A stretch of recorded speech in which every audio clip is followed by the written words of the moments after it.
नमस्कार दोस्तों, मैं संतोष कुमार सिन्हा आप सबका स्वागत करता हूं अपने इस यूट्यूब चैनल में जिसका नाम है स्टॉक लर्निंग। दोस्तों, इधर काफ़ी दिनों से आप लोगों का कुछ क्वेरीज आ रहा था आलोक इंडस्ट्रीज़ के ऊपर, तो मैंने सोचा कि उन क्वेरीज का वन बाई वन मैं जवाब दे दूं। और आपके जो क्वेश्चंस हैं वो काफ़ी जेन्युइन हैं, काफ़ी रियलिस्टिक हैं, और ऐसा अक्सर लोगों के दिमाग में आता है तो लोग पूछते हैं। और 5-6 कॉमन क्वेश्चंस होते हैं, और उन्हीं 5-6 क्वेश्चंस में जो है वो आपका सारा जो कन्फ्यूजन है माइंड का, जो डाउट है, जो स्ट्रेटेजी है, जो प्लानिंग है, वो सारा छुपा हुआ होता है।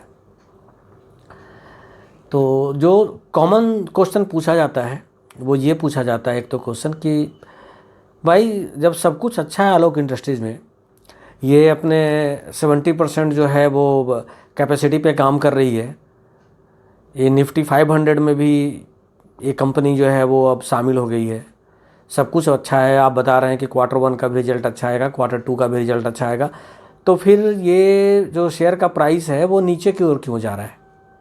हालांकि आज तो और कल भी ये यूसी में गया है, मतलब ऊपर भागा है इसका प्राइस, लेकिन जनरली ये क्वेश्चन आता है कल फिर ये अगर मान लो कल का ये नीचे चला जाएगा, या 2 दिन बाद या 10 दिन बाद, ऐसे तो मैं यही चाहूँगा कि ये नीचे कभी ना जाए, लेकिन अगर इस तरह की कोई स्थिति आती है तो फिर आपका वही सेम क्वेश्चन रिपीट होगा कि सब कुछ अच्छा है तो फिर ये कभी कभी नीचे लुढ़कता क्यों है।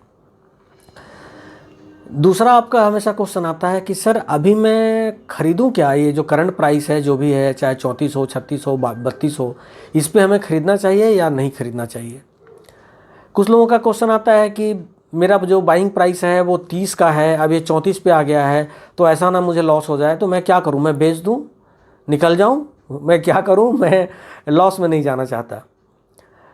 कुछ लोगों का क्वेश्चन ये आता है कि सर मैंने काफ़ी ऊपर के रेट पे ख़रीदा हुआ था, मैंने 55 प्लस पे ख़रीदा हुआ था, तो मैं काफ़ी लॉस में हूँ, तो मैं क्या करूँ? कुछ लोगों की क्वेरी आती है कि मैंने सुन रखा है कि मार्केट जो है अब क्रैश होने जा रहा है, तो अगर मार्केट क्रैश हो जाएगा तो फिर आलोक इंडस्ट्रीज़ का क्या होगा, और क्या ये सही है कि मार्केट क्रैश होगा?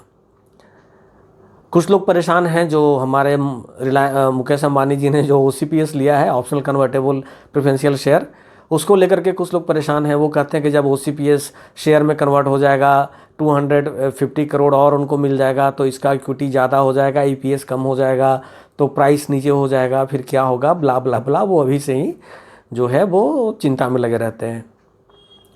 तो कुछ लोगों का क्वेश्चन ये रहता है कि क्या आगे चल कर के आलोक इंडस्ट्री डिलिस्टेड हो जाएगा, तो सर उसके बाद क्या होगा?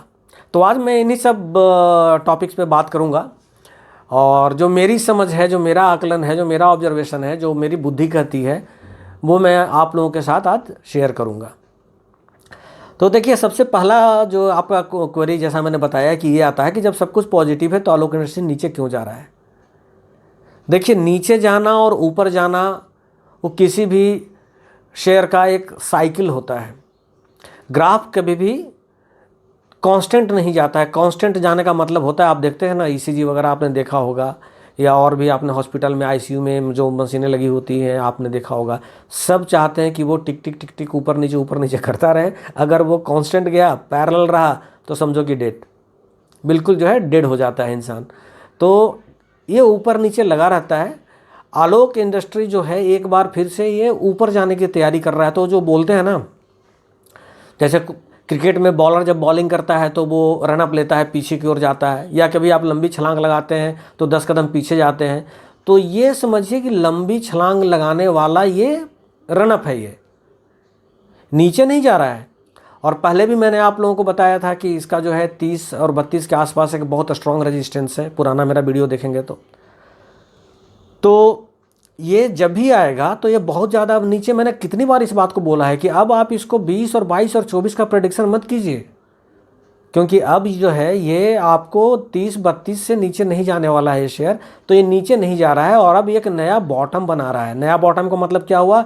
जो अभी ये लेवल बना करके यहाँ से, जो हो सकता है कि 2-4 दिन के बाद फिर एक डिप मारे, लेकिन Q1 रिजल्ट के पहले जो ये छलांग लगाएगा, उसके बाद आज जो आप बॉटम देख रहे हैं वो बॉटम शायद आपको देखने को ना मिले। तो आप इस गलतफहमी में ना रहें कि शेयर प्राइस नीचे जा रहा है, ठीक है। और वैसे भी जो शेयर अगर मान लीजिए निफ्टी 500 इंडेक्स में इंक्लूड हो गया तो थोड़ा तो रिस्पेक्ट मार्केट देगी ही उसको, तो इसलिए इसमें उछाल तो आएगा ही आएगा। तो आप निश्चिंत रहें, ये नीचे नहीं जा रहा है, कोई नेगेटिव न्यूज़ नहीं है, किसी कारण से नीचे नहीं जा रहा है।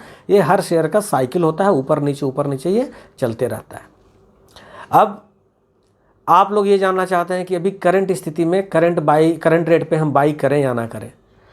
तो भाई मैंने हमेशा एक ही बात बोला है कि थोड़ा थोड़ा बाई आप करते रहें, जो भी डीप आता है बाई करते रहें। ये आलोक इंडस्ट्रीज़ लॉन्ग टर्म इन्वेस्टमेंट के लिए भी बहुत अच्छा है और ट्रेडिंग पर्पस से भी बहुत अच्छा है। बहुत लोगों ने इसके अंदर ट्रेडिंग करके पैसा बनाया है। और आपको किसी भी शेयर में कब एग्जिट करना है और कब एंट्री करना है, बस आप इस चीज़ का ध्यान रखें। और ग्रीड और फियर के यानी डर और लालच के बीच में आपको रहना है।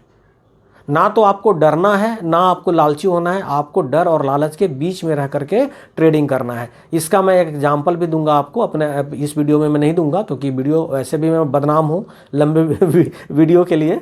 तो इसके बाद मैं दूसरा एक वीडियो बनाऊंगा, उसमें मैं बताऊंगा। मैंने भी थोड़ी बहुत ट्रेडिंग की है, करता हूँ, तो मैं उसके बारे में बताऊँगा आपको। छोटा छोटा करता हूँ, कुछ बहुत ज़्यादा बड़ा मैं करता नहीं, क्योंकि उसके लिए जितना स्टडी करना होता है मेरे पास टाइम नहीं होता है। और मुझे उसमें नुकसान जो हुआ वो भी मैं आपको बताऊंगा कि मेरा जो मेन जो काम है मैं उसमें बिजी रहने के कारण मैं इधर उसको ट्रैक नहीं कर पाता हूँ, मॉनिटर नहीं कर पाता हूँ। तो कभी कभी जो है वो नुकसान तो मैं नहीं बोलूँगा, जो प्रॉफिट में 100 रुपया कमा सकता था वो मैं 50 या 60 रुपये ही कमा पाता हूँ, क्योंकि तब तक मार्केट नीचे चला आता है। और मैं जो है वो स्टॉप लॉस और ये वो आलोक में थोड़ा सा मैं अवॉइड करता हूँ, या अभी और भी किसी दूसरे में जिसमें कि ट्रेडिंग हो, उसमें थोड़ा मतलब कम पूंजी लगता है, तो उसमें मैं थोड़ा इतना ज़्यादा वो नहीं रहता। एनीवे, तो करंट रेट पे बाई करें कि ना करें, एकदम करें, हर डीप पे करें, थोड़ा थोड़ा करते रहें। मैं आपको यही बताऊंगा।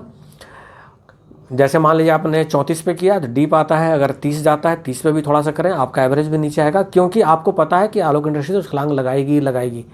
तो पूरा ना करके थोड़ा थोड़ा तो करते ही रहें आप। दूसरी चीज़ है, किसी ने कहा कि मेरा बाइंग प्राइस 30 रुपया है, 32 तक आता है, मैं डर जाता हूँ, मैं करूँ या ना करूँ। भाई जब आपको पता है कि इसका जो बॉटम है या इसका जो रेजिस्टेंस लेवल है वो 30 और 32 के आसपास है, तो वहाँ तक तो देखो। अगर आप शेयर मार्केट में उतरे हो और 30 पे आपका बाइंग है, 32 पे डर के और आपने निकाल दिया, तो इसका मतलब है कि आप में जोखिम लेने की जो है कैपेसिटी नहीं है, कैपेबिलिटी नहीं है आपके अंदर जोखिम लेने की। अरे 30 पे लिया है तो 28-26 तक तो वेट करो, थोड़ा सा जोखिम लेने का भी तो आप जो है वो कोशिश करो। जोखिम नहीं लोगे तो फ़ायदा कैसे लोगे, रिस्क नहीं लोगे तो रिवार्ड कैसे मिलेगा। तो आपको बेचने की कोई ज़रूरत नहीं है, आप बने रहें 26-28 में भी, वहाँ तो खैर जाएगा नहीं, मगर आपको घबराने की ज़रूरत नहीं है 30 रुपये के रेट पे। अब जिन लोगों ने ऊपर के रेट पे बाई किया हुआ है 55 प्लस के रेट पे, 60 रुपये के रेट पे, तो क्या करें।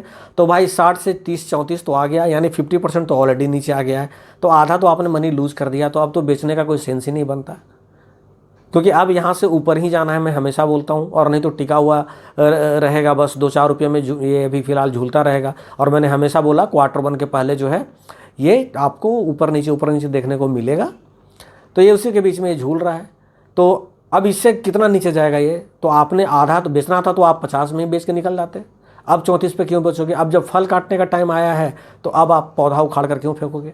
तो आप बने रहें, आपको बेचने की ज़रूरत नहीं है। और होपफुली आपको सितंबर लास्ट तक आपको आपका प्राइस जो है, जो भी 55 या 60 का है, वो देखने को मिल सकता है या उसके ऊपर भी जा सकता है। तो आप बने रहें। उसके बाद कुछ लोग काफ़ी परेशान हैं कि मार्केट क्रैश होगा, उस स्थिति में आलोक इंडस्ट्री का क्या होगा, नहीं होगा। भाई आप इतने परेशान क्यों हैं कि मार्केट क्रैश होगा। मार्केट जब भी इकोनॉमी क्रैश होता है तो सबसे पहले बैंक पे उसका इम्पैक्ट पड़ता है, ठीक है। और ये तो टेक्सटाइल इंडस्ट्रीज है, इस पर भी थोड़ा बहुत तो असर पड़ेगा अगर क्रैश होगा तो, बहुत ज़्यादा नहीं पड़ेगा। और दूसरी बात मैं बताऊँ, इरिस्पेक्टिव ऑफ आलोक इंडस्ट्री और एनी अदर स्टॉक, मैं आपको बताना चाहूँगा, जब मार्केट क्रैश होता है तो लिक्विडिटी बना करके रखें, क्योंकि उस पर एक सही टाइम होता है अच्छे जो है वो शेयर को कम दाम में खरीदने का। उस समय बहुत से जो शेयर प्राइस होते हैं वो अंडर वैल्यूड होते हैं, उस समय लूट मची होती है, सेल लगी होती है। आप 23 मार्च को जो सेल लगी थी, आप वो डेटा उठा करके देख लें कि आपको अच्छे अच्छे कंपनी के शेयर, ब्लू चिप कंपनी के शेयर, लार्ज कैप और ये सारे इक्विटी आपको बहुत सस्ते दाम पे मिल रहे थे। और वहाँ से अभी तक देखो कि सब शेयरों ने कितनी छलांग लगाई है। तो मार्केट अगर क्रैश होने लगे, लिक्विडिटी बचा के रखो। मैं जो अगला वीडियो बनाऊंगा मैं उसमें भी एक एग्जांपल दूंगा कि मैंने एक बहुत अच्छा शेयर जब मार्केट क्रैश हो रहा था उस वक्त मैंने उठा लिया था और आज मैं कितना प्रॉफिट में बैठा हुआ हूँ। Then try to cash the opportunity, opportunity को कैश करो, आप डरो मत।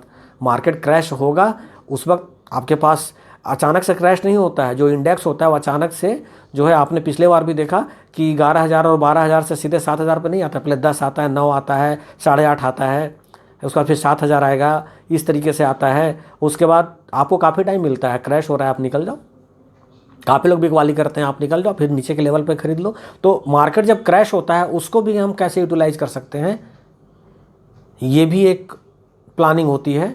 और लिक्विडिटी को बना के रखना और बाद में नीचे के लेवल पे अंडर वैल्यूड शेयर को खरीदना, ये भी एक बहुत अच्छा इन्वेस्टमेंट का स्ट्रेटेजी है। तो बिल्कुल न घबराएं क्रैश से। दूसरी बात कि लोग बोल रहे हैं कि यार OCPS जब आएगा रिलायंस का, तो OCPS के बाद तो इसका शेयर कन्वर्ट हो जाएगा रिलायंस इंडस्ट्रीज़ का, और ये 250 करोड़ शेयर और ऐड हो जाएगा, तो नंबर ऑफ़ शेयर्स बढ़ जाएंगे, EPS कम हो जाएगा। ये हो जाए भाई साहब, अभी तो कम से कम 1 साल तो आप मान के चलो कि 1 साल तो नहीं होने वाला, अगले साल अगस्त के कहीं आसपास जो भी होगा OCPS होगा। और नंबर ऑफ़ शेयर अगर बढ़ जाएगा तो मैंने पहले भी आपको बताया है कि ITC का शेयर कितना ज़्यादा है, उसके तुलना में आलोक इंडस्ट्री का शेयर कुछ भी नहीं होगा। TCS का शेयर कितना ज़्यादा है, उसके शेयर में कुछ भी नहीं है आलोक इंडस्ट्री का शेयर। तो क्या TCS कंपनी बैठ गई क्या? सिर्फ डिनोमिनेटर बढ़ने से प्राइस नीचे नहीं आता है। अगर इसका नोमिनेटर भी बढ़ेगा, जैसे मान लीजिए अगर प्रॉफिट भी तो बढ़ेगी, कंपनी का प्रॉफिट भी तो बढ़ेगा, तो प्रॉफिट बढ़ेगा तो उससे भी तो शेयर प्राइस बढ़ेगा। तो आप, और दूसरी चीज़ है कि जो 1 साल आगे होने वाला है, अभी से क्यों परेशान हो रहे हैं आप? अभी से परेशान होने की कोई ज़रूरत नहीं है। 1 साल में तो पता नहीं आपके कितने ख्याल बदलेंगे, कितने नए नए सपने जागेंगे, आप इसमें से कितनी बार ट्रेडिंग करेंगे, कितने बार एग्जिट मारेंगे, कौन सा नया इक्विटी लेंगे, कौन जानता है। 1 साल आगे का सोच करके अभी से क्यों परेशान हो रहे हो आप? 2 महीना पहले टेंशन में आना आप। तो OCPS this is not an issue. अब अगली बात आती है कि क्या आलोक इंडस्ट्री का शेयर डिलिस्ट हो जाएगा? भैया 5 साल तक तो ऐसे भी नहीं होगा। कोर्ट ने पहले ही बोल दिया कि पहले ही ये कह दिया कि भाई 5 साल तो आप डिलिस्ट कर ही नहीं सकते। तो 5 साल तक तो डिलिस्ट होगी नहीं कंपनी। उसके भी बाद भी जब डिलिस्टिंग होता है तो उसका एक प्रोसेस होता है। उस प्रोसेस में आपसे भी पूछा जाएगा, आपका भी जो है वो मत लिया जाएगा, आप भी उसमें वोट करेंगे। इन्वेस्टर्स भी करते हैं कि भाई हम बेचना चाहते हैं या नहीं बेचना चाहते हैं। अगर आप बेचना चाहेंगे, फिर जो प्राइस ऑफ़र करेंगे, एग्जिट प्राइस जो ऑफ़र करेंगे, वो प्राइस आपको सूट करता है या नहीं करता है। और वैसी स्थिति में जिस कंडीशन में भी आलोक इंडस्ट्रीज है, ये कोई रेजोल्यूशन में तो ये प्लान ये बना नहीं रहे हैं कि हाँ भाई जैसे चाहेंगे शेयर होल्डर को दबा देंगे, क्योंकि ये जो एग्जिट प्राइस जब भी देंगे तो करंट प्राइस से तो ऊपर ही देना पड़ेगा। आपको पता है कि जब भी बाईबैक होता है या लोग ये डिलिस्ट कराते हैं तो हमेशा करंट प्राइस से ऊपर ही देते हैं। तो वो प्राइस हमें सूट करेगा तो हम अप्रूवल देंगे कि हाँ भाई ठीक है आप डिलिस्ट करो, नहीं सूट करेगा तो नहीं देंगे। सिंपल सी बात है। ऐसे थोड़े कोई डिलीट कर लेगा या हमसे छीन कर ले जाएगा शेयर। तो इसके लिए भी आप परेशान ना हो। तो उम्मीद है कि मैंने आप लोगों के सारे सवालों का जवाब दे दिया। उसके बाद मैं आज वीडियो अपलोड करूंगा, कोशिश करूंगा कि आज ही अपलोड हो जाए उस पर कि अगर कभी ट्रेडिंग करने का मन आए तो थोड़ा बहुत आप कैसे ट्रेडिंग कर सकते हैं और किन बातों का आप ध्यान रख सकते हैं। क्योंकि मैं जब भी आपको बताऊंगा तो कोई बहुत बड़ा मैं डेफिनेशन नहीं बताऊंगा कि ये जो है so this is called value investing, this is called ये ग्रोथ इन्वेस्टिंग, और investment and speculation both are 2 different things. और इसमें वो समझ में नहीं आता यार, जो थ्योरेटिकल चीज़ समझ में नहीं आता। मैं प्रैक्टिकली आपसे बात करूंगा और प्रैक्टिकल चीज़ें दिखाऊंगा, क्योंकि मैं शुरू से थ्योरी में बहुत कमज़ोर रहा हूँ। तो उम्मीद है कि आप लोगों को मेरा ये वीडियो पसंद आया होगा, और जो मैंने जानकारी दी है उस जानकारी से आप लोग थोड़ा बहुत तो संतुष्ट हुए ही होंगे। मगर फिर भी अगर आप लोगों का और कोई क्वेरी है तो आप मुझे कमेंट में लिख कर भेजें। इसके साथ ही मैं आप लोगों से विदा लेना चाहूँगा, मगर उससे पहले मैं आप लोगों को बता दूंगा कि मैंने जो भी आप लोगों को अभी अपनी सलाह बताई है या जो भी आपके क्वेरी का मैंने आंसर किया है वो अपनी विवेक और अपने बुद्धि के बल पर किया है। मगर मैं कोई सर्टिफाइड एडवाइज़र नहीं हूँ कि मैं आपको बताऊं कि आपको अभी के रेट पे ख़रीद लो या बेच दो या ऐसे करो। इसके अगर आपको कोई भी डिसीजन लेना हो इन्वेस्टमेंट का तो आप अपने किसी फंड मैनेजर या फिनेंशियल एडवाइज़र से कंसल्ट ज़रूर कर लें। और मेरा यूट्यूब चैनल का ईमेल आईडी है stk.learning@email.com। अगर आपको किसी भी तरह का कोई शेयर करना हो या कुछ और कम्युनिकेट करना हो तो आप मुझसे उस ईमेल आईडी पे कर सकते हैं। इसी के साथ मैं विदा लेता हूँ। नमस्कार, जय हिंद, जय भारत, वंदे मातरम।